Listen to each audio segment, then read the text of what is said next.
আমার খুব ক্ষুধা লেগেছে, আমি একটি আইসক্রিম খেতে চাই। আইসক্রিম খেতে হলে মাম তো রাগ করবে, এজন্য আমাকে যা করতে হবে, আমাকে একটা ছোট দুষ্টুলিয়াকে খেতেই হবে।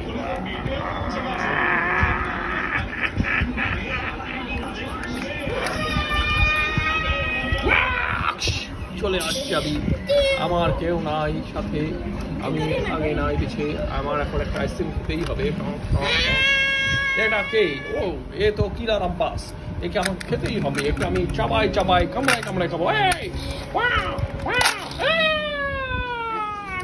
পড়ে গেল, পড়ে গেছি, তার কি হয়েছে? আমি তাও খাবো।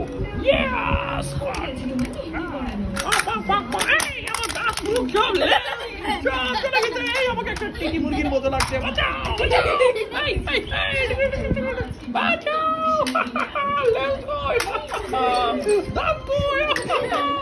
কিছুই না,